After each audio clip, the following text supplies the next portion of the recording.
दिनैनि खौरां हांख्रायनायनि गुबैयानो जाहैबाय दिनै गोदान बोसोर बयनिबो आं गोदान बोसोरनि आंनि हामलायनायखौ हरग्रोबाय आरो जों बे मिडिया डि निउस दङ आर'नाइ रादाब दङ बेनिफ्राय समनि रादाब बेनिफ्राय मा होनो बड'लेण्ड इंखं बयखौबो आङो आंनि गोजोननाय आरो मोजां मोननायखौ हरबाय आरो आंनि नायग्राफोरखौबो जोंनि बयखौबो आङो आंनि गोसो गोरबोनिफ्राय गोदान बोसोरनि गोदान अननाय आरो खुलुमनायखौ हरग्रोबाय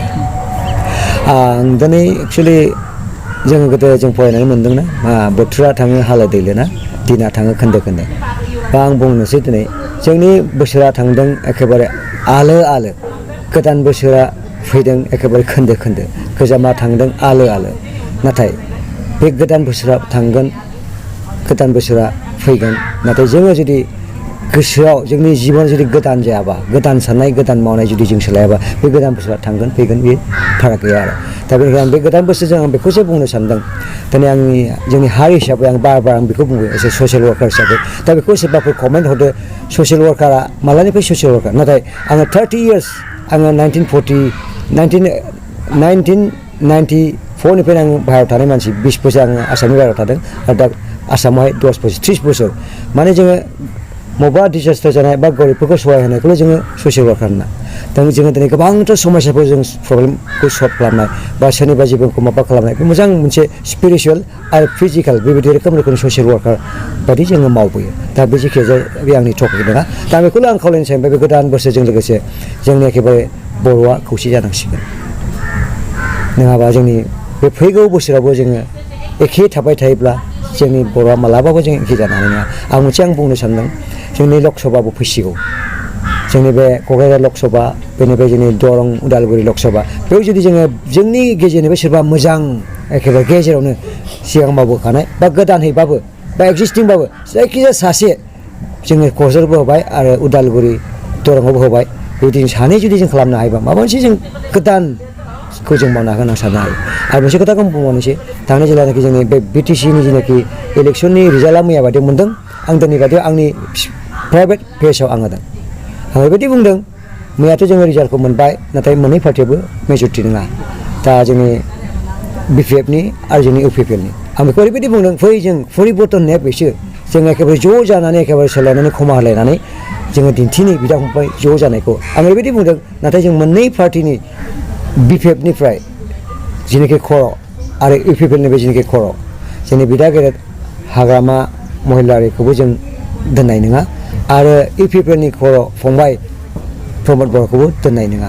माने जों गेजेराव सासे गोदान जों दोननानै जों एखेबारे जाथिखौ जोङो दैदेननो आं एखेबारे ब्ला ब्ला बुंदोंमोन सोर साबसेया नुदों बा नायदों आं बेखौ मिथिया दाबो खिन्थु आंनि पेजाव दं आरो बेबायदि आङो बुंदोंमोन बै समावबो बेनिखायनो आं दाबो आं गोहोमै आं बेखौनो बुंनो सानदों गोदान बोसोरनि गोदान जों साननाय नोंथांनि पेजनि नामखौ बुंबा मोजां जागोन आंनि पेजनि नामाथ' समनि सिमां इस्लारि आंनि नामावनो समनि सिमां इस्लारि औ दा बहुद जोङो सिन्था खालामनो गोनां जाबाय जोङो बेसे सम जों बिदि थाबाय थागोन बेनिखायनो जों गावखौहाय टेग खालामलायनानै माने गावनि स्वार्थ'फोरखौ जोङो टेग खालामलायनानै जों एखेबारे जाथिनि मोनसे बेनिफिटनि थाखाय जोङो गोदानै जों एखेबारे बे गोदान बोसोराव ज' जानायखौ आं लुबैयो आरो एसे ससियेल वार्कार हिसाबै नोंथाङा सासे ससियेल वार्कार जानानै बर्तमानाव बर'फोरनि दावगानायखौ माबायदि नुदों आरो माबायदि दावगादों होननानै नोंथाङा सानो आङो जोंनि बर' समाजनि बा जोंनि बर' जाथिनि दावगानायखौथ' आङो एसेबां नुवाखै जेरैबायदि जोङो सिगांनि समावहाय जोंनि ससाइटिफ्राव समाजफ्राव जोङो एखेबारे ज' ज'यै जोंहा अनलायनायफोरबो दंमोन बा दा जानो हागौ जोंनि थाखा फैसा बोरैबा दावगादों होननानै बुंनो हागोन कनस्ट्राक्सनफ्रा माबाफ्रा खिन्थु जोंनि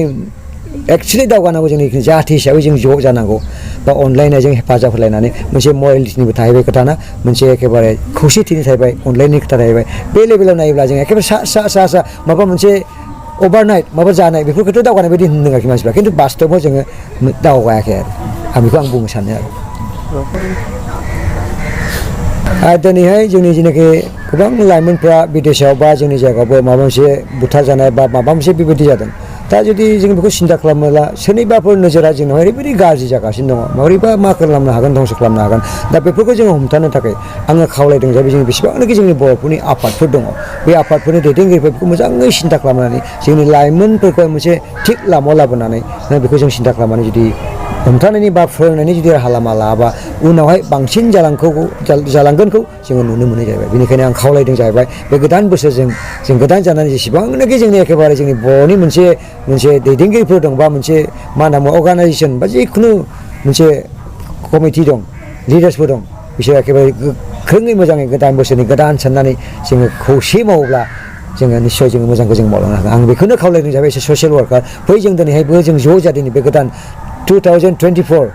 2024 जों गोदान जानानै जों गावजों गाव अनलायनानै जों दिन्थिनि स्पेसियेलि जों सानै जोङो मोजां मानसि जों बासिनानै जोङो फाथायहरनि गोजौआव बे फैगौ लकसभायाव नोंथाङा सासे ससियेल वार्कार जानानै बर' हारिखौ खौसे जानांगौनि थाखाय मा खावलायहरो आं बेखौनो खावलायगोन जिखिया जोङो मा पार्टिनि मानसिया माने जाथि हिसाबै आं बेखौल' खावलायगोन आं सिगांनिफ्राय आं बाथ्राखौ बुंबोदों दिनै जों जाथि हिसाबै जों खौसे जानांगोन जाथिनि सार्थनि थाखाय गावनि थाखाय नङा जोंनि फैगौ जेनेरेसननि थाखाय लाइमोनफोरनि थाखाय जों बिसोरखौ दैखांनांगोन जाहाथे बिसोरो उनावहाय जोंनि जातिफोरखौ मोजाङै दैदेनलांनो हानाय बायदि मोनसे मोजां जों इनभाइरनमेन्ट मोजां जों मा होनना बुङो बेखौहाय गोथार मोनसे इनभाइरनमेन्ट जों बेबायदि जों दानि बे गोदान बोसोराव आं बेखौल' खावलायगोन